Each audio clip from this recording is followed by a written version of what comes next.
looking forward to the game tomorrow.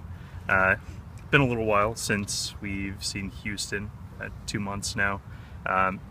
What sort of game are you expecting out of them? What do you think their approach is going to be for this one? Well, they need points. They're looking at the table. This is the time of year when you look at the table. They're looking at the table. We're looking at the table. They're trying to get back in, contention for a playoff spot. We're trying to continue to move up and get in a higher position for seeding purposes. It's a true 6-point swing. Obviously, if we win, we go 11 points clear from them. If they win, they make up some ground. So they'll be looking for 3 points. They need 3 points. Draw doesn't help them a ton at this stage. We'll be looking for 3 points as well. So we expect a exciting game. They have some talent on their team. They've shown in some games that they can score goals. They've got good players. They're effective in what they do. There's kind of 3 ways that they look to get you. So we've looked at those things on film, and we'll manage those things, and then we need to be good in our attacking play. Looking back at the 2013 season when you guys made your run into the playoffs, you were at this point in the year, you were on the same number of points as you are now. Is that sort of something you can point at for sort of the necessity for a strong run to finish out the season? Yeah, I've looked at that. Prior to the last 10 games, I believe we were 3 points off 2013. Obviously, we're getting 3 points now. I think we're level with 2013, and I believe prior to last game we were 4 or 5 points ahead of 2014, which shows 2014 that we were in the hunt till the end, finishing with 49 points. But what's interesting about the last 10 games in 2013 and 14 is we got the same amount of points, 18 points in the last 10 games. So that shows that we've finished strong in both those seasons, and now we're our first game in the last 10, and we got 3 points, and it shows hopefully we're going to continue that trend into this season. And if we do, we're going to be hopefully in a really good spot, like 2013, where we're in a top position. If we get the top 1 or 2 seed, which we've got a lot of work to do to get that won't be easy to get the 1-2, but we're going to shoot for it. If we get the 1-2, you avoid the knockout. If you can't get the 1-2, get the 3-4, because at least now you play your first game and knockout game at home. If you can't get that, then get in the playoffs. We're confident no matter where we fall, that we'll be able, whether it's home or away, to make a run hopefully. But we have to just really stay focused and concentrate on each game. And we're looking at the table, but we can't get ahead of ourselves, and we can't relax. We got to keep fighting and stay hungry, because while we're in a good spot right now with the playoffs, things can turn, and ultimately we want to change our position in the table. We can't think that just getting in is good enough, because getting in is important, but getting in a good spot is even more important. And so focusing back on tomorrow again, how's Adi doing? Has he been able to train full out this week? Yeah, last couple of days he was full out. He's pretty close to 100%. I think if you asked him, he'd say there's still a little bit of hesitation at times, but he's been training full out, and he'll be available for the game.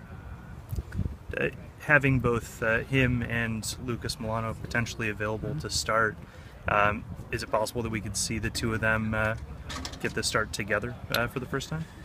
Anything's possible. I mean, you can always get guys on the field. You just have to come up with a system that works, that fits guys.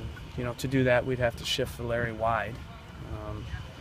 But we could play a 4-4-2 and play those 2 guys up top, similar to what we've done in several games when we played Maxi and Adi together. I think we played those guys together maybe 4 or 5 games in a 4-4-2, and we played. Larry was out a few of those, so we didn't have to figure out how to manage that. But at this stage, if you're having to change your system, usually it means you're not getting points and you're grasping to try and figure out, a shape that will complement the guys. So the likelihood of us changing our system at this stage in the season is pretty slim, but you never know. Looking sort of further back down the pitch, the shutouts over the last few games have been huge for you guys. How do you keep that up and sort of build on it and get the attack going at the same time in this game? Yeah, I mean, oftentimes you get one light bulb on, the other goes off. We were creating chances, scoring goals, but we were giving up some goals, so we really focused and emphasized the defensive side of things. And, while you're doing that, you're still training the attack. But we've been defended very well, and our video session today was largely focused on showing over the last 2 games all of our positive attacking play up till the final detail, the final third. So we've been getting in really good spots, and we've had some very positive attacking play, but we're just falling short a little bit on those final passes, the run, the decision of where to play, maybe it's the cross, some of those little details. And I honestly think if we get that last piece right, we're on the cusp of a floodgate opening game. Because if you look at the trend, which I always look at the trends, I don't always look at the end product in terms of how many goals we've scored. I look at the play and the positions we're getting in. We're getting in good spots. And I thought Salt Lake, we should have had 2 or 3. We finally got 1. I thought Chicago as well, we should have had 2 or 3. We only got 1. We'll take 1. And if you get a clean sheet like we have been, then we only need 1. And we'll win 1. If we win 1-0 in the next 9 games, we'll be happy. That's a lot of points. But I'm confident we're going to start scoring more goals. So that was kind of what we emphasized a little bit more this week. And I'm confident it'll kind of translate into the game, hopefully. Caleb, was there a key or a turning point or a light going on defense that's produced these clean sheets after letting in some goals? I just think, we had to reevaluate a little bit what we were doing on the road. We've defended really well at home all year. So there was never an issue with our defending at home. So that approach, that plan, kind of our our balance and shape and how we're approaching the home games has never been an issue on either side of the ball. We're winning there. It was mostly on the road. We were getting stretched and opened up, and because, like I said, in one of these scrums maybe a couple days ago, maybe it was last week, because we were winning at home and we had won 6 of 7 or maybe it was 7 of 8.